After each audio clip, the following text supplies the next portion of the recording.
Olá, eu me chamo Gabriela, faço parte da disciplina de ensino de História e Imagem, que está sendo ministrada pelo professor Alcidésio.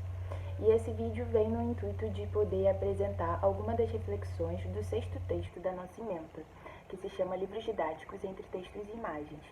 Esse artigo ele foi escrito pela autora Circe Bittencourt e está inserido num livro que se chama O Saber Histórico na Sala de Aula.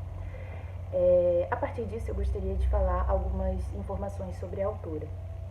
A Circe, ela é especialista em história dos livros didáticos, educação indígena, inclusive, e ela fez toda a sua trajetória acadêmica na USP, né? Tanto a graduação quanto a pós, mestrado, doutorado, e dá aula lá até hoje, além da PUC de São Paulo também.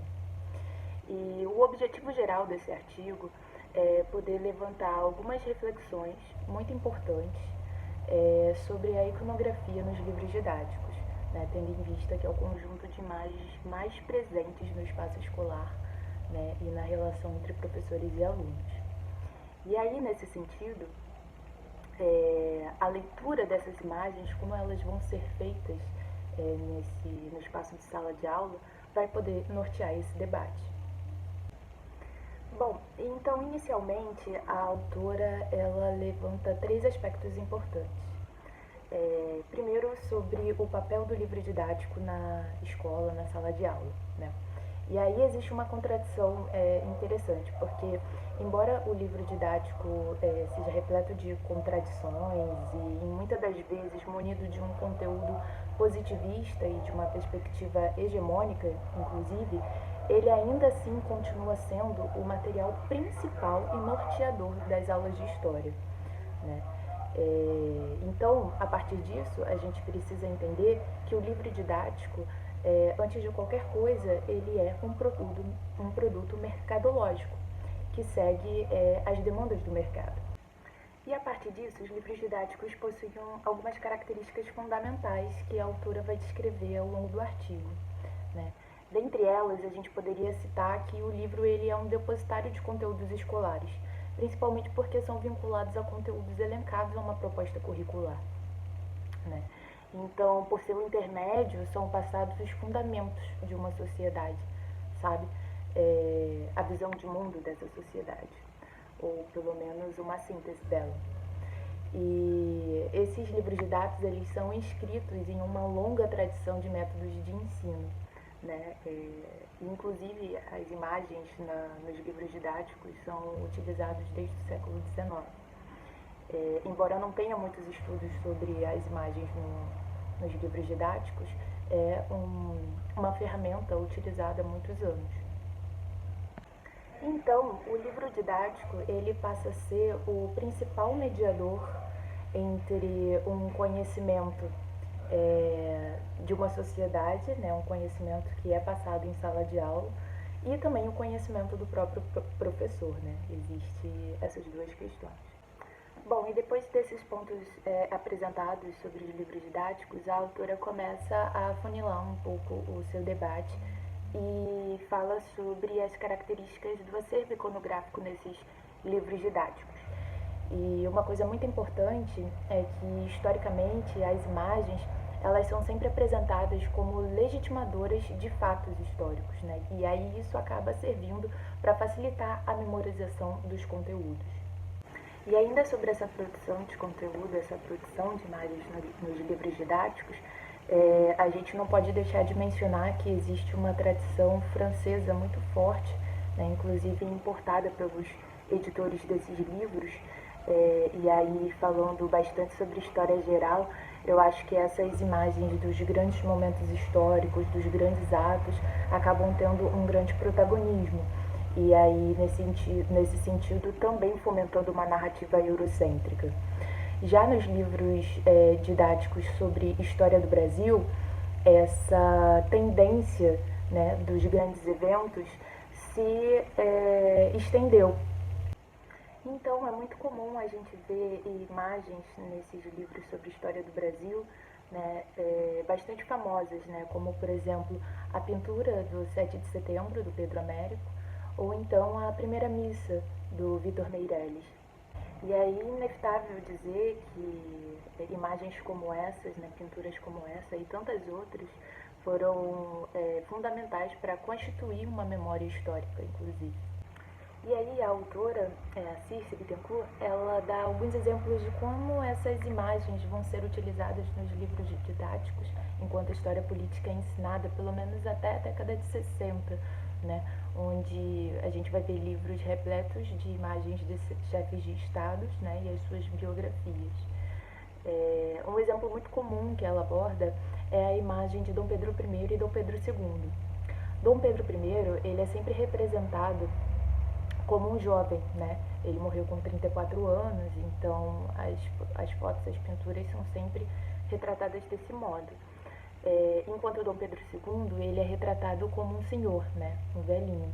Embora ele tenha aquele episódio da maioridade, né? Que ele assume e se torna chefe de Estado com apenas 15 anos. Então isso acaba trazendo uma espécie de confusão para os alunos. Mas isso também diz muito da narrativa republicana, já que essa expressão imagética vai ser utilizada depois da monarquia, né? Então isso retrata um pouco de como a monarquia era aquela figura antiga, aquela figura velha, representada por Dom Pedro II, e a república algo novo. Posteriormente, a autora ela entra num momento do artigo em que ela faz uma leitura crítica das imagens e representação dos povos originários nesses livros didáticos, né?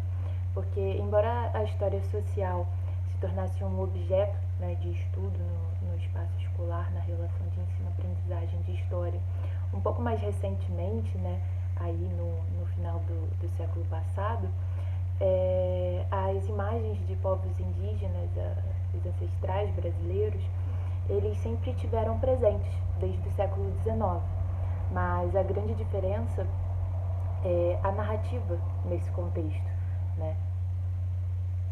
Os grupos indígenas dessas primeiras obras didáticas eram representados como selvagens, né? A partir da perspectiva dos catequizadores, né? Dos missionários. Então era muito comum a gente ver imagens nesses livros didáticos onde aconteciam rituais antropofágicos, por exemplo.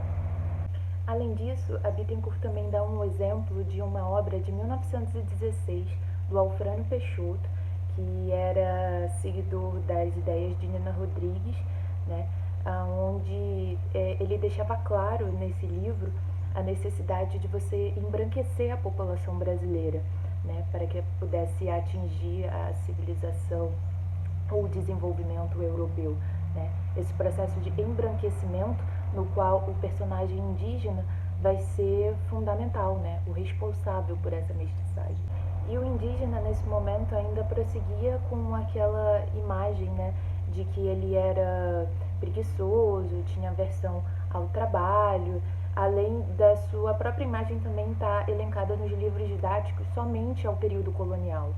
É como se esse personagem desaparecesse completamente da história depois da colonização, quando na verdade não foi dessa forma, né? Na verdade isso também é uma disputa de narrativas. Então a autora ela acompanhou ao longo desses anos a literatura didática, né, incluindo as publicações mais recentes, a fim de analisar as rupturas e as permanências na representação dos povos originários através das imagens.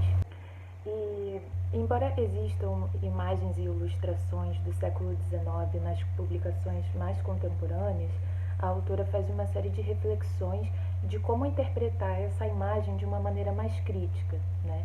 Então, de que data é essa imagem, o que ela diz, quem produziu, todas essas perguntas vão dar pistas de como interpretar um pensamento da época. Diante disso, a autora destaca dois aspectos importantes. O primeiro sobre a necessidade do professor e dos alunos terem uma leitura crítica dessa imagem e também sobre o que diz respeito à alternativa do uso dessas imagens. Porque muitas das vezes as imagens que estão presentes nos livros didáticos são o único recurso iconográfico presente na escola, né? muitas vezes em decorrência da ausência de um data show, de reproduzir filmes ou imagens diferentes sem ser a do livro didático, que continua sendo o material norteador do ensino-aprendizagem, como eu disse anteriormente. Então, outro aspecto importante também e fundamental para a compreensão desse processo todo é a gente entender os livros didáticos e as imagens presentes nele como documentos. Né? Dessa forma, a gente consegue estudar as diferentes representações, no caso da abordagem da autora, né, dos povos originários na nossa história. E isso tudo é feito a partir de um método, né, do historiador de interpretação do objeto, do documento, que a autora discorre posteriormente, dando algumas indicações e alguns caminhos de como a gente pode ler essa imagem. E o primeiro dos caminhos é justamente separar a imagem do texto, porque dessa forma é preservada a individualidade da imagem. Então a gente pode fazer uma série de perguntas para ela, como quem fez, com qual finalidade, né? Dentre outras que também já citei, e que permite com que a gente encare esse documento como um sujeito. E aí, para a gente fechar um pouco sobre as reflexões levantadas pela autora nesse artigo, ela traz alguns encaminhamentos importantes.